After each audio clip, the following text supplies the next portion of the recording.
Halo, saya Yohanes Sunardi. Seperti biasanya akan memandu Anda untuk hidup lebih baik dan lebih sehat ya. Tapi kali ini di edisi yang berbahagia ini kita akan membahas tentang healthy lifestyle yaitu jadi ini seri sebelumnya sudah membahas healthy lifestyle yang seri sport, olahraga, supaya hidup sehat. Yang satunya juga saya sudah mulai membahas tentang jangan stres ya, atau mengelola stres. Ya, nanti ada belajar bahwa stres bisa merusak pola makan yang baik, tidur Anda tidak berkualitas, dan pola makan Anda seakan-akan tidak berguna ya. Jadi hari ini kita akan belajar ini, yaitu dari pola makan yang baik dan benar ya.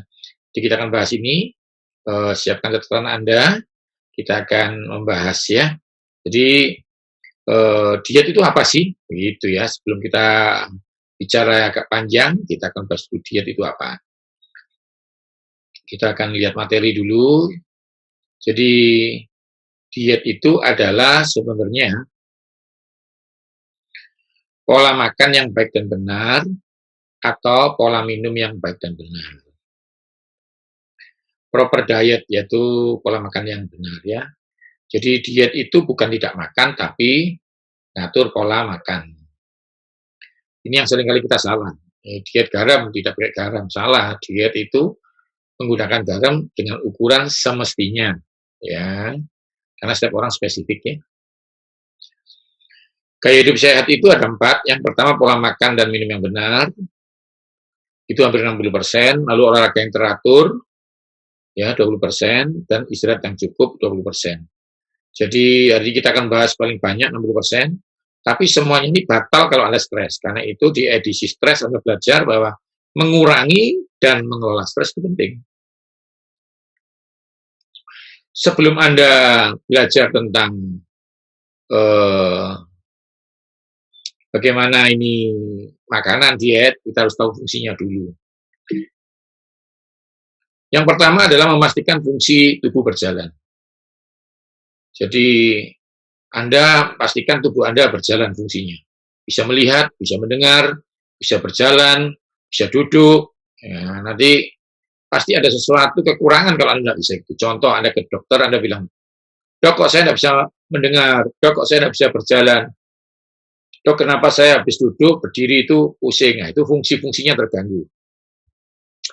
Itu kita belajar fungsi tubuh, ya, nutrisi yang membuat fungsi tubuh berjalan, functional food namanya. Dikatakan semua boleh tapi tidak semua berguna.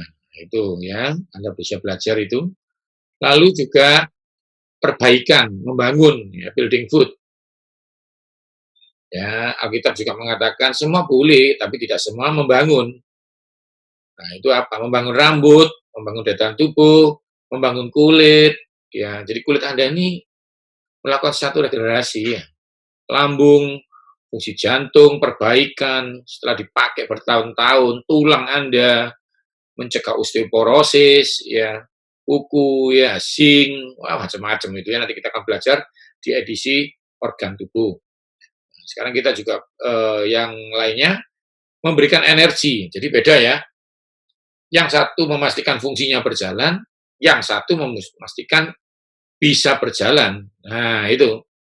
Memastikan fungsinya berjalan, contoh, knobelnya itu jalan enggak, tapi kalau energi itu air akinya, din-din. Nah, ada air akinya, kenapa enggak bunyi? Belnya macet. Fungsi itu enggak macetnya. Contoh, mata itu rusak enggak organnya? Itu harus ada nutrisinya, misalnya vitamin A. Tapi untuk melihat, bukan pakai vitamin A. Vitamin A itu untuk matanya.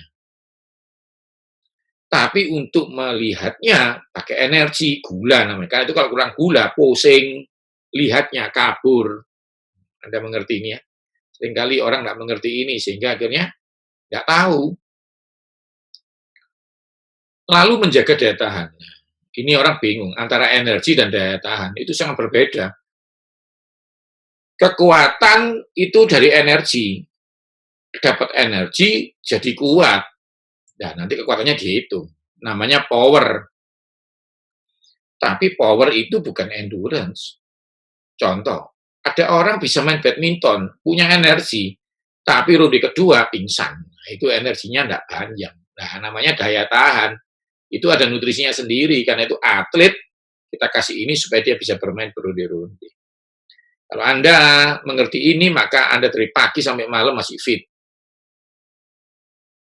Mencegah dehidrasi. Ya, dehidrasi ini yang paling berbahaya sebenarnya ketika Anda kekurangan cairan. Kekurangan cairan kenapa kok bisa sampai meninggal? Karena di dalam cairan itu ada apa? Ya itu yang harus dibahas. Yang pertama, tiamin, pirofosfat misalnya. Itu anti kram. Nah, kalau Anda hilang cairannya yang mengandung tiamin, ya ada kram. Tapi kalau yang hilang cairannya itu mengandung kalium, ya ototnya yang kejang-kejang. Nah, itu bisa jantung juga dan banyak hal. Karena itu ada orang tanya sama saya tentang hidroponik. Nah, itu cairannya itu yang mengandung mineral sebenarnya. Ya, jadi jangan dehidrasi. Jangan minum kalau haus. Minum sebelum haus. Karena kalau Anda sudah minum saat haus, ya berarti Anda sudah dehidrasi. Biasanya air kencingnya berwarna tidak jernih lagi. Lalu meningkatkan imunitas. Ini. Karena itu kalau saya lihat di TV, di mana mungkin Anda juga bisa lihat, penderita COVID dalam pemulihannya COVID-19 juga harus makan yang lebih bagus. Karena daya tahan tubuh ini bahan bakunya dari mana? Ya dari makanan. Infus saja tidak bisa bekerja sendiri. Ya, harus diganti dengan dicampur dengan makanan. Ada food supplement, ada suplemen, ada food. Ya. Jadi kita bahas lebih detail. Nah, ini kita belajar tidak pasti, tapi ini yang membantu kita mengerti. Saya kasih tahu dulu ya, ini tidak pasti, tapi ini membantu kita mengerti, sehingga kita bisa aturkan pasien kita ini makannya kapan. Ritme sirkadian, nah nanti Anda lihat ya, saya bacakan dari yang merah dulu, Anda lihat yang merah. Siklus pembuangan, buah atau makan pagi. Jadi memang ini jam eksklusif Anda masukkan buah. Saya sih favoritnya pepaya ya, seratnya bagus, harganya itu tidak mahal, ada di mana-mana. Kalau saya keliling kemana-mana, pepaya pasti ada. Dari Amerika saya keliling Philadelphia, saya keliling Perth, saya ke Arab pun ada pepaya. Indonesia itu dari Papua sampai Medan, Jakarta. Nah, itu ya, jadi dari buah potong dijual dari paling bawah sampai supermarket paling mahal. Jadi ini buah paling bagus, warnanya oranye, vitaminnya lengkap. Saya sering mengatakan ini gabungan antara apel, ya, kiwi, jeruk dan macam-macam. Nomor 2 paling favorit saya adalah jeruk. Air jeruk, nah itu daya tahan tubuh Anda pasti meningkat. Orang bertanya, saya ini kadang-kadang kalau bekerja dari pagi sampai jam 12 malam, tidur 4 jam, bangun, saya masih bisa bekerja. Saya bisa olahraga, saya bisa presentasi, saya bisa menggambar, bisa main musik, saya bisa olahraga. Bahkan kadang-kadang saya keluar dari pesawat terbang, itu Amerika ya, 20 jam lebih, saya tidak jet lag, saya langsung khotbah, bisa. Pulang dari Amerika langsung khotbah, tidak pakai istirahat. Nah, itu nutrisi ya, digabung dengan olahraga dan tidak stres. Ya, banyak ya gabungannya. Ingat ya, karena itu healthy lifestyle ini tidak bisa dilakukan satu. Nah, jam 4 pagi ya, sampai jam 12 pagi, siang ya, kurang lebih siang ya. Itu siklus pembuangan. Jadi kalau Anda, maaf, BAB di antara jam itu, toksinnya hilang.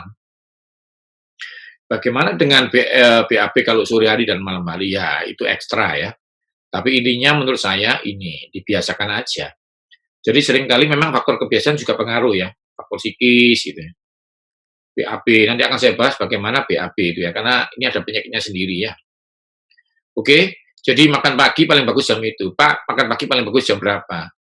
Menurut saya pribadi ya, 5:30 itu ya, sampai jam 8. Kalau di atas itu sih, menurut saya telat ya.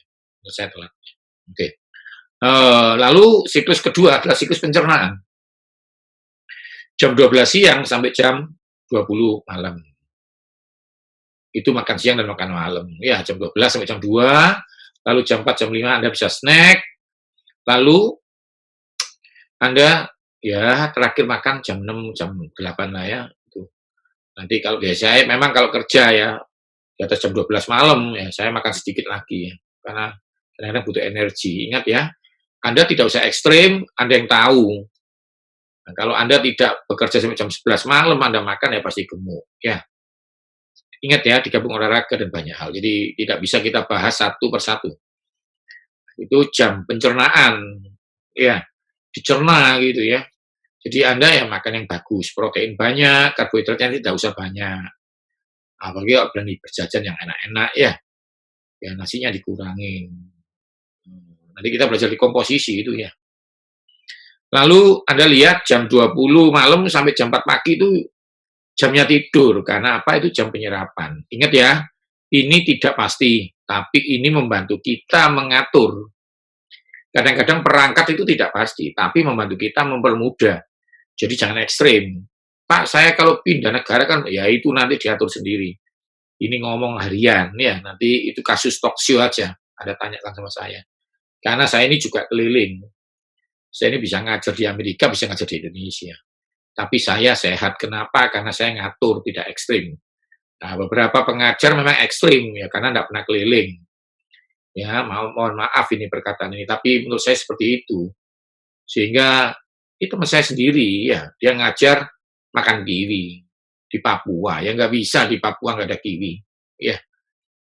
Ya, jadi kalau mengajar itu bisa dilakukan dan fleksibel, karena Anda bukan dia, dia bukan Anda. Karena itu kalau Anda berani mengajar, ya kasih kelonggaran. Ada yang shift-nya malam bagaimana? Nah, itu harus diatur lagi. Ya diatur itu. Saya ini shift malam, saya kerja malam, kerja pagi, siang, semua. Tulis buku, ya, ngajar, ya, dan banyak hal lah. Oke, jadi saya ngomong ini kenapa? Supaya Anda tidak ekstrim. Karena kalau Anda ekstrim, Anda yang rugi. Tidak boleh, ya tidak ada buku pengganti dokter, tidak ada. Seminar seperti ini pengganti dokter nggak ada. Tetap konsultasi dengan dokter. Dan nanti dengan gejala yang ada, beliau akan mengaturkan Anda. Atau nutrisionis di mana Anda berada. Saya hanya memberi pengarahan supaya Anda bisa melakukan sesuatu yang lebih baik daripada sebelumnya. Nah, jadwal makan secara umum itu seperti ini kurang lebih. Ini berdasarkan tadi ya, Anda lihat ya. Jam 4 sampai jam 12 itu makan pagi. Nah, Anda lihat ya, makan pagi itu jam 6 gitu ya. Ya, nanti Anda lebih-lebih sedikit lah. Bangunnya jam berapa? Bangun jam 7 ya, makan jam 7. Jam 9, Pak, ya makan. Pokoknya semakin mendekati lebih dari jam 6 ya nasinya dikurangin ya. Sedikit aja. Jam 8, jam 10 ini buah masuk. Bagus ini. Ya, gitu ya. Lalu ingat, kita lihat teorinya tadi, jam 12 siang sampai jam 8 malam, itu kan jam pencernaan. Nah, gitu makan siang. Proteinnya double, ya, sayurnya oke itu. Nah, kalau saya pagi sudah makan pecel ya, siang nggak usah pakai sayur. Steak yang enak gitu. Pak, nasi padang, silakan. Rendang, nggak apa-apa, satu. Ya, satu potong, jangan 1 kilo, ya. Nasinya, Pak saya mau lauknya double, nasinya setengah. Pak mau lauknya 3, nasinya seperempat. Gitu. Jadi ingat jangan ekstrim. Nah, kalau memang badan Anda lebih besar daripada yang lain ya, jangan sama. Mana bisa mobil Land Cruiser dibandingkan dengan mobil kecil ya, nggak bisa. Ya, jadi kalau orang itu berjalan kaki dibandingkan dengan naik mobil ya beda. Atlet, nah, karena itu nutrisi itu dihitung per gram berat badan. Protein itu 1 gram per berat badan untuk hidup, bukan untuk menambah berat badan. Binaraga itu 3 gram per berat badan. Pada ginjal ya tidak dipakai. Anda meniru pola makan binaraga, Anda tidur ya tidak bisa. Karena itu jangan ekstrim. Lakukan sesuatu dengan teori dan praktek dan kondisi Anda. Dan ingat, konsultasikan. Ya, kalau sama trainer fitness ya konsultasinya jangan makanan, gerakan yang benar. Kalau sama ahli pangan kayak saya tanya makanan, jangan tanya kesehatan. Ya saya cuma bisa ngasih pengarahan, tapi kalau tanya organ ya spesialis. Jantung ya ke spesialis jantung, ulang ya ke osteoporosis. Mengerti ya? Jadi itu penting sekali pengajaran ini supaya Anda tidak salah. Jam 4 sampai jam 5 itu buah lagi atau snack. Kalau saya ingin jajan pasar ya 1 potong, jangan 1 dus. Buah ya jangan banyak. Kalau semangka ya potong. Ya, intinya jangan banyak, ya. Kelola itu, double protein boleh. Seberapa sih Anda makan protein? Hindarin makan buffet kalau tidak diundang pesta. Karena apa? Anda tidak akan terkontrol. Tapi kalau Anda makan à la carte pasti terkontrol. Lalu makan malam ya, kita lihat prosesnya sampai jam 8 malam. Nah, jadi jam 6 sampai jam 8 itu makan malam. Kalau saya sih karbohidratnya dikurangi drastis ya. Kalau siang udah banyak ya, saya ingin makan enak siang. Saya suka ayam goreng ya toh, penyet gitu ya, sambel, makan banyak. Malamnya dikurangin ya sekedarnya aja nasi. Asal hidup aja ya. Protein double begitu. Ya ini memang mungkin tidak enak bagi pendengar-pendengar beberapa orang yang ekstrim. Tapi bagi saya Anda harus hidup dengan baik. Nah, nanti kalau Anda mau konsultasi khusus baru beda. Lalu yang terakhir snack. Nah, ini mencurigakan orang tanya sama snack apa ya? Dipikir ya. Saya sih susu kalsium, ada yang yogurt, ada yang banyak hal. Ini terutama untuk Anda yang masih akan bekerja. Oke ya? Ini umum, secara umum. Minum juga seperti itu. Ini saya aturkan secara umum aja. Nanti untuk kebutuhan minum khusus saya bahas. Ya, tentang yang Anda harus tahu tentang minuman. Jadi kita bahas itu semuanya. Kopi, teh, boleh apa tidak itu di materi yang Anda harus tahu. Ini seri edukasi ya. Jadi saya bedakan memang seri edukasi dan seri talk show dan seri yang Anda harus tahu. Yang Anda harus tahu itu per itemnya, edukasi itu secara umum seperti ini. Ya, kurang lebih 8 gelas sampai 9 gelas. Itu saya udah hitung, kecuali Anda raksasa, binaraga, bisa sampai 12 gelas ya. Terus berani minum satu kopi, harus nambah gelas satu kopi, begitu aja. Karena satu gelas kopi membuang air satu gelas. Ini hitungan saya pribadi ya, bukan teori.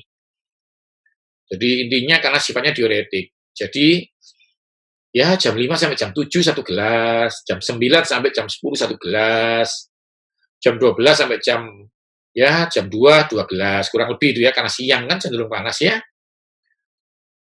Pak, bagaimana kalau dingin? Saya waktu di Turki ya, dingin itu. Saya ngomong keluar asap itu. Ternyata kadar air sehingga bibir saya pecah-pecah. Karena itu kalau di tempat salju, kemarin saya di Colorado itu salju sampai hampir ya 1 meter. Saya ikut apa serok-serok salju itu ya. Saya tinggal di rumahnya sahabat saya, Pastor Jimmy itu. Waduh, sama Pastor Daniel. Itu di Colorado dingin sekali itu. Nah, saya harus minumnya banyak. Pakai ini masih ditambahi limbah, kalau enggak pecah. Nah, kalau Anda enggak percaya, itu kalau Anda kerja di kantor, ya pasti Anda pakai namanya kayak hand body. Kenapa? Ya supaya tidak dehidrasi. Lalu jam 4 sampai jam 5 ini 2 gelas lagi karena Anda banyak berpikir, karena banyak aktivitas. Kalau enggak nanti Anda kram. Ya. Nah, ini yang Anda harus tahu. Lalu jam 6 sampai jam 20 dikurangi satu gelas saja, ya. Lalu jam 10 satu gelas. Kalau perlu ya setengah gelas saja. Karena kalau Anda kebanyakan air nanti Anda kencing-kencing. Tapi kalau enggak minum ya Anda dehidrasi. Ini kurang lebih ya secara umum ya. Ingat jangan ekstrim tapi mengerti. Itu yang saya harapkan. Itu sih ya yang perlu Anda ketahui tentang minum. Nanti itu lebih tajamnya ingat seri yang Anda harus tahu. Yang Anda harus tahu soal karbohidrat, yang Anda harus tahu soal protein. Itu beda lagi. Ini diagram diet yang adekuat. Maksudnya apa? Yang sempurna. Ya, yang bagus gitu. Jangan telat makan dan minum. Nah, yang penting jangan telat dulu. Yang penting jangan telat dulu. Saya itu ngajar ini 20 tahun lebih ya.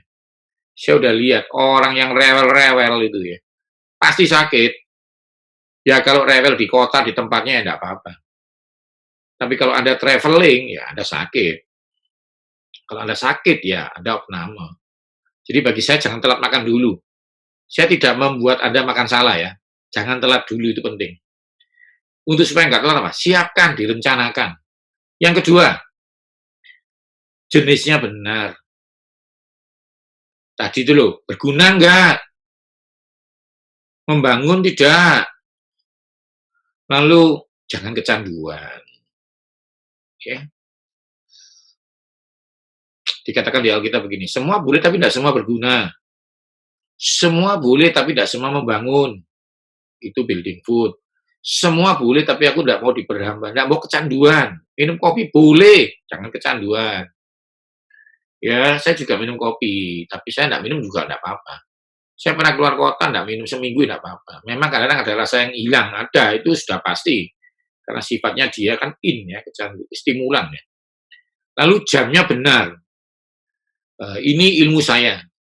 Ya, saya udah ngatur ini. Karena saya tidak cuma mengatur Anda sehat, saya ini mengatur, saya pernah melatih Miss Indonesia, beberapa artis, ya, karena saya sekarang cuma menulis buku ya, dan saya hanya berkhotbah dan menyampaikan materi kesehatan aja di bank ya. Jadi intinya sebenarnya tidak semudah itu Anda bicara, karena ada nanti namanya diet untuk kecantikan. Diet itu ada 5 ya. Yang pertama diet sport, ini jangan ditiru ini kalau Anda tidak olahraga. Bahkan sama-sama olahragawan tidak boleh niru diet binaraga dan diet badminton. Yang satu kecepatan, yang satu kekuatan dan endurance. Binaraga saja ada dibagi 3 nanti. Harian, on season, mau tanding beda lagi nih di karantina. Yang satu tentang memelihara jaringan. Nah, jadi kalau Anda nggak ngerti ini, Anda tiru-tiru ya nggak bisa ya. Itu olahraga satu. Yang kedua, dia 2 nyawa. Ini khusus, ini harus dihitung. Kenapa? Dia punya bayi, lagi hamil. Apa yang dimakan dia harus dihitungkan untuk kebutuhan bayinya. Kedua, setelah dia menyusui, bagaimana bayinya dapat nutrisi, tapi mamanya kembali langsing. Ini agak sulit. Yang ketiga, harian. Nah, ini yang saya ajarkan yang harian aja. Pokoknya bisa hidup, bisa melihat, berpikir. Kalau Anda mau ekstra, contoh ini, anak Anda mau ujian, kasih stroberi 10, blenderkan jam 10 pagi atau jam 4 sore. Setiap hari selama ujian, itu asam elagik membantu berpikir. Ya, kacang di situ 1 genggam untuk membantu zinc-nya berpikir, magnesium. Tapi tidak bisa untuk harian, seperti itu. Lalu ada diet apa lagi? Diet medis. Ya, kalau diabetes sama kolesterol ya beda. Ya, sulfurnya bagus buat diabetes itu bawang merah, bawang putih, alisin untuk kolesterol. Ya, jadi ini harus paham ya. Nah, yang satu ekstra nih. Yang ekstra saya nggak bahas, ini untuk show, untuk artis ya. Beda itu. Ada penyanyi yang dia nari, bodinya harus bagus, dia harus lari-lari, dan macam-macam. Untuk main sinetron. Bagaimana saya harus six pack Pak dalam 3 bulan. Nah, itu diatur. Ini komposisinya banyak. Karena itu healthy lifestyle, saya jelaskan semuanya. Karena apa? Tidak bisa terpisahkan. Seperti kata Tuhan Yesus. Yang satu dilakukan, yang satu jangan diabaikan.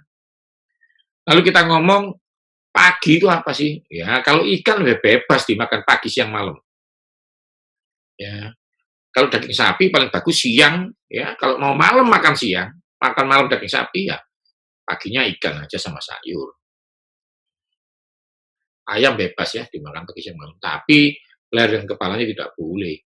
Kalau Anda mau tanya kenapa, nanti Anda belajar. Yang Anda harus tahu tentang ayam, nah itu saya bahas sendiri nanti ya. Saya mau bikin ini bagus supaya Anda semua bisa belajar dengan baik. Jumlahnya benar, nah ini jangan berdebat ini. Saya paling, ini tanda petik ya, pusing kalau kena pasien tuh berdebat. Nggak pinter tapi berdebat. Contoh ini, Pak, kenapa saya nggak boleh makan sama dengan suami saya? Loh, Anda perempuan, hormonnya beda. Suami Anda testosteron, Anda estrogen. Suami Anda harus gempal, harus berotot, Anda kan harus halus badannya. Ototnya lunak gitu ya, strength, kuat gitu. Anda aerobik, suami Anda binaraga, ya pasti beda. Kalau Anda tidak mengerti ini ya tidak bisa. Ya, jadi ini yang Anda harus belajar. Lalu porsinya ini ya beda-beda. Kalau pagi dan siang dan malam mau tidur ya karbohidratnya dikurangin, proteinnya enggak apa-apa gitu ya, seperti itu, kurang lebih ya. Nutrisi yang baik sangat penting untuk sistem kekebalan yang kuat dan dapat menawarkan perlindungan. Nah, ini ada makro, ada mikro. Ingat, setiap kali makan harus ada protein, ada karbohidrat. Komposisinya bisa Anda atur. Saya lebih senang Anda mengurangi karbohidrat misalnya 2 sendok daripada tidak makan. Karena kalau dia harus ngambil dari protein dan dari lemak Anda, pasti terjadi peradangan dan demam. Bolehkah itu? Boleh. Tapi kalau diatur, kalau ada orang diet misalnya tidak pakai karbohidrat, Biasanya dengan nutrisi diganti karbohidrat cair atau macam-macam yang Anda tidak tahu sehingga Anda merasa tidak pakai karbo dan Anda bercerita kepada teman-teman. Nah, itu salah nanti. Mikro itu buah dan sayur, nggak usah mikir ya, saya kasih ilmu gampang aja. Mikro itu tukang, dia itu koenzim dan kofaktor. Paling gampang nih, daging yang Anda makan, kalau kena vitamin jeruk, vitamin C gitu ya, untuk daya tahan tubuh. Daging kalau ketemu zinc untuk kuku, untuk daya tahan tubuh juga. Daging kalau kena vitamin A, untuk daya tahan tubuh, nggak bisa kena virus. Jadi sebenarnya daging kalau ketemu boron, ketemu fosfor, bisa untuk rambut. Jadi intinya Anda nggak usah menghafalkan, tapi nanti kita belajar di fitokimia. Buah warna ini isinya apa? Vitamin ini untuk apa? Nah, itu yang Anda harus tahu tentang vitamin. Nanti ada serinya khusus. Tapi intinya setiap hari harus ada buah. Tadi kan sudah saya ajarin jamnya. Makan buah jam berapa? Makan sayur di antara siang dan malam. Kalau sudah malam mau makan sayur, ya udah paginya kurangin. Nggak usah terlalu banyak, nanti pasti bermasalah ya. Seperti bensin itu loh, bensin pasti lebih banyak daripada oli, air aki lebih sedikit lagi. Ya, jadi setiap roda tempat bensin, tempat aki isinya beda-beda dan jumlahnya beda-beda. Ini yang Anda harus tahu. Oke ya, kurang lebih. Jadi protein ini penting, tidak bisa dihindarkan. Pak, bagaimana dengan yang vegetarian? Pak, saya nggak bisa bahas itu sekarang ya. Saya nggak mau bahas itu sekarang, nanti akan saya bahas tentang yang Anda harus tahu. Saya nggak mau berdebat, tapi intinya Anda harus tahu apa gunanya protein, baru nanti kita ngomong itu ya. Oke, ini kelas fitokimia. Ini sesuatu yang bukan gizi. Jadi gizi itu mikro dan makro, karbohidrat, protein, lemak itu makro, ya. Ini ya, lalu mikro itu apa? Vitamin dan mineral, buah dan sayur. Tapi ada zat lain, Tuhan ciptakan namanya fitokimia. Ini kelas-kelasnya, akan saya bahas khusus, ini fungsinya, bisa untuk kanker. Jadi apel itu mengandung vitamin A, mengandung vitamin B buat fungsi, tapi dia juga mengandung polifenol buat anti jantung. Nah itu apa? Mengatur tekanan darah. Bahkan anggur merah mengandung tiamin B1, tapi dia juga mengandung namanya polifenol, resveratrol untuk buka sumbatan stroke. Nah ini Anda bisa baca, dia punya daya tahan. Ini di buku-buku saya ada semuanya, di buku saya nutrisi dan imunitas, dan aku bisa sembuh. Tapi nanti di channel YouTube ini akan saya bahas khusus. Lalu kombinasi sempurna, ini saya akan agak percepat. Harus ada karbohidrat, ada protein, ada vitamin. Kalau mau makan udang tanpa kepala, nanti kalau mau tajam, yang Anda harus tahu tentang vitamin ya. Pokoknya Anda bayangkan aja, harus ada nasinya dikit. Mau nasi merah, nasi putih terserah. Ya, kalau Anda diabetes baru saya atur. Kalau enggak, jangan diatur seperti itu, nanti Anda stres. Lauknya digoreng sekali-sekali, silakan. Ya, pokoknya jangan takut. Jangan makan minyak gorengnya. Ikannya goreng aja dimakan sedikit ya. Lalu ini juga bagus, ada protein. Sop ada dagingnya. Ya, jangan sop sama perkedel aja. Sop sama tempe bagus, sop sama telur bagus, sop sama daging sempurna ya. Nasinya jangan banyak. Ini yang salah, bakmi sama nasi. Gitu. Bakmi itu boleh, ya ada yang bilang nggak boleh. Bagi saya boleh. Ini karbohidrat ganda, jadi insulin tidak bisa menekan kalau karbohidratnya ganda. Pak saya bisa, mungkin masih muda, jangan dilatih. Jadi saya nggak mau berdebat, tapi intinya satu ini dikurangin. Kalau mau makan mie silakan, pakai telur. Mie, telur, sayur. Nasi sama telur, nasi sama lauk, silakan. Jangan digabung. Nah, ini yang tidak boleh dimakan sebetulnya. Jeroan, apapun alasannya. Ini yang dari aliran saya ya. Saya nggak mau berdebat. Pak, ini ada vitaminnya, tapi ada resikonya. Seperti ikan bersisik dan tidak bersisik itu. Sama ada. Ini juga ada vitaminnya. Tapi sudah pasti secara agama nggak boleh, secara ilmu saya nggak boleh, pengetahuan saya. Karena ada resikonya, lemak jenuhnya. Loh Pak, ikan tuh lemak. Bukan, ikan tuh minyak. Nah itu nanti Anda harus belajar. Yang Anda harus tahu tentang ikan, itu beda banget. Minyak dan lemak itu beda. Karena itu minyak itu cair, bagus. Tapi lemak itu menyumbat. Nah ini saturated fat, seperti margarin. Karena itu ikan tidak disebut lemak, minyak ikan. Nah itu nanti akan saya jelaskan ya. Oke, ini buku saya. Nutrisi dan imunitas, sehat dan panjang umur, aku bisa segera sembuh. Ikuti selalu saya di channel Yohanes Sunardi TV ini dan Instagram saya ya. Jadi saya bersyukur kita bisa melakukan ini, kita belajar, nggak usah ekstrim, ingat, nggak usah ekstrim, tetap ini bukan pengganti dokter dan buku-buku Anda bukan pengganti dokter, konsultasikan dengan dokter dimanapun Anda berada, dan nutrisionis dimanapun Anda berada. Saya pribadi memang sudah tidak menerima konsultasi pangan ya, karena saya sudah menulis, saya sudah mengajar, memberi sertifikasi kepada teman-teman trainer, jadi silakan Anda tanya dimanapun, sama ya, sama. Cuma tolong tanya yang bersertifikasi ya. Saya senang, ingat ya semuanya sudah selesai, ini tidak dalam, tapi menurut saya cukup mewakili ya, untuk Anda hidup sehat. Nanti ikuti seri-seri selanjutnya. Karena nutrisi ini bersemester-semester, ya sekolahnya aja itu S1 aja 8 semester ya, belum S2 dan S3 dah. Intinya satu, belajar, upgrade, ikuti perkembangan, ikuti sumber yang benar. Oke, salam sehat dari saya. Ikuti Healthy Lifestyle seri yang lainnya ini. Oke ya, salam sehat dari saya.